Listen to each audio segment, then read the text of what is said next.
Hello bachcho, let's read this question. The question says, column first, second, third contain reactant, reagent and product respectively. SN2 mechanism is observed in option A, first, third R, option B, fourth R, option C, second, third Q and option D all. बच्चों question में column first में हमें कुछ reactant दिए हैं, column second में हमें कुछ रिएजेंट दिए हैं, कॉलम थर्ड में कुछ प्रोडक्ट्स दिए हैं। तो हमें बताना है कि SN2 मैकेनिज्म कहाँ पर होगा। तो उसके कॉरस्पॉन्डिंग ए बी सी हमें ऑप्शंस दिए गए हैं और डी में बोला गया है कि सभी में हो सकता है। तो फर्स्ट ऑफ ऑल बात करते हैं इस क्वेश्चन के की कॉन्सेप्ट के बारे में। और इस क्वेश्चन का की कॉन्सेप्ट क्या होगा बच्चों? SN2 mechanism. SN2 मैकेनिज्म का क्या मतलब होता है बच्चों? Biomolecular nucleophilic substitution reaction. इसी को SN2 मैकेनिज्म बोलते हैं। इसको समझते हैं एक एग्जांपल से। कंसिडर कर लीजिए पहले SN2 मैकेनिज्म को कैसे दिखा सकते हैं। मान लीजिए कोई हमारे पास कार्बन है, इससे कोई ग्रुप R1 अटैच हो सकता है। यहाँ इससे कोई ग्रुप R1 अटैच है, कोई R2 ग्रुप अटैच हो सकता है, कोई R3 ग्रुप अटैच हो सकता है और मान लीजिए कोई L लिविंग ग्रुप है। ये कोई L लिविंग ग्रुप है। तो होता क्या है SN2 मैकेनिज्म में हमारे पास ये जो ग्रुप्स होने चाहिए, ये जो R1 R2 R3 ग्रुप्स होने चाहिए, कम हिंडर्ड वाले होने चाहिए, लेस हिंड्रेंस ऑफर करने वाले होने चाहिए। तो इसमें होता क्या है, न्यूक्लियोफाइल आता है, बैक साइड से अटैक करता है। और जब ये बैक साइड से अटैक करेगा तो लिविंग ग्रुप निकल रहा होगा। तो इस तरीके की एक ट्रांजिशन स्टेट दिखा सकते हो आप। ये R1, ये C है, ये R2 है, यहाँ R3 है। यहाँ से बेसिकली लिविंग ग्रुप निकल रहा है और न्यूक्लियोफाइल बॉन्ड बना रहा है। तो इस तरीके की ट्रांजिशन स्टेट बनती है। इस पे भी डेल्टा नेगेटिव, इस पे भी delta negative. And then nucleophile ने अटैक करके यहाँ बॉन्ड बना लिया होगा और हमारे पास यहाँ से जो हमारा लिविंग ग्रुप है वो यहाँ से निकल गया होगा। ये न्यूक्लियोफाइल ने बॉन्ड बना लिया है और लिविंग ग्रुप निकल के चला गया है, एल नेगेटिव निकल के चला गया है। तो this is known as SN2 reaction. इस तरीके से कुछ SN2 रिएक्शन होती है। बैक साइड से अटैक करता है बच्चों।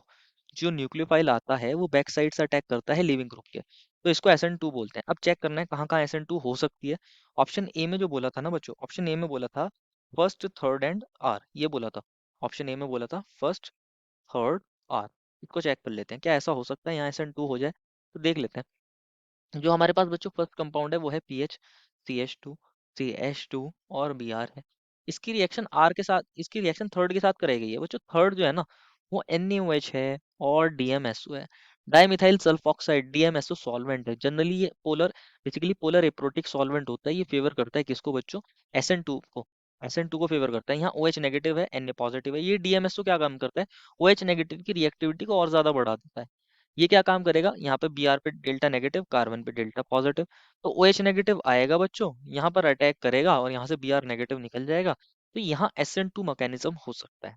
यहाँ पर SN2 मैकेनिज्म हो सकता है और यहाँ OH आ जाए, Br नेगेटिव निकल जाए। तो ये हमारे पास SN2 के थ्रू ये वाली रिएक्शन हो सकती है। यहाँ बैक साइड अटैक हो सकता है। और हमें जो आर बोला है यही प्रोडक्ट दिया है। दैट मीन्स ऑप्शन ए के अंदर तो हो सकती है। ऑप्शन बी की भी बात कर लेते हैं। उसमें 4 बोला है। क्या बोला है ऑप्शन बी में? ऑप्शन बी में फोर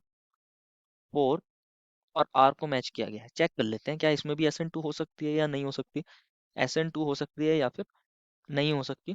तो फोर्थ जो कंपाउंड था ना बच्चों, अभी हम देखते हैं, ये वाला कंपाउंड था PH, CH2 OH।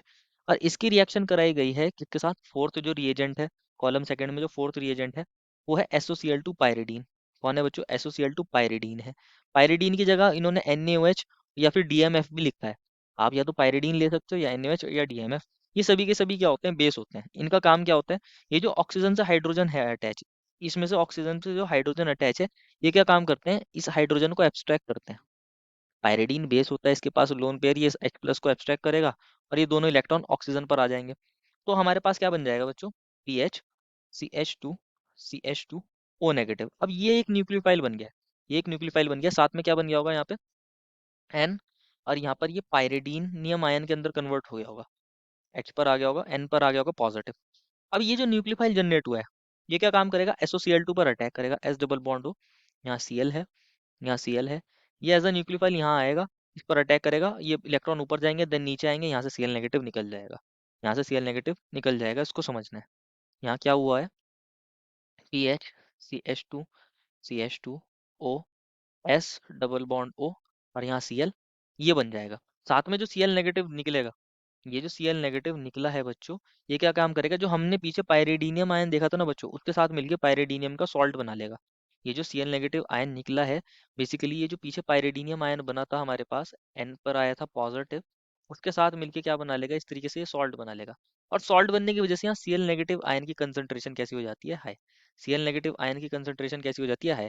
अब ये सॉल्ट जो है बेसिकली, ये Cl नेगेटिव आयन यहाँ पर आएगा, यहाँ बैक साइड पर इस कार्बन पर अटैक करेगा, ये ऑक्सीजन और कार्बन के इलेक्ट्रॉन्स यहाँ शिफ्ट होंगे, तो SO2 बनेगा और यहाँ से एक Cl नेगेटिव निकल जाएगा। इसको समझना है, Cl नेगेटिव आयन बनने की वजह से यहाँ Cl आयन नेगेटिव आयन की कंसंट्रेशन हाई हो गई है, जिस वजह से यहाँ SN2 की चांसेस बढ़ जाते हैं। तो यहाँ Cl आता है, बैक से अटैक करता है Cl नेगेटिव, और जब ये बैक से अटैक करेगा तो यहाँ S double bond O that is SO2 gas निकल गई, और साथ में अगेन ये Cl नेगेटिव निकल जाता है। अगेन ये पायरिडीनियम आयन के साथ मिलके क्या बना लेगा, पायरिडीनियम का सॉल्ट बना लेगा। तो इस तरीके से ये जो स्टेप हुआ है Cl नेगेटिव ने, यहाँ जो ये बैक से अटैक करा है, ये SN2 है। कैसा है बच्चों, SN2। तो यहाँ पर भी SN2 देखने को मिल सकता है, ऑप्शन बी में भी, ऑप्शन ए में भी। ऑप्शन सी की बात करते हैं, इन्होंने सेकंड थर्ड क्यों बोला है। ऑप्शन सी में सेकंड, थर्ड और क्यू को मैच किया है, इसको चेक कर लेते हैं बच्चों, सेकंड थर्ड क्यू। जो सेकंड हमारा रिएजेंट था ना बच्चों, वो ये वाला था H, यहाँ ब्रोमीन है, यहाँ पर PH है, और यहाँ पर CH3 है।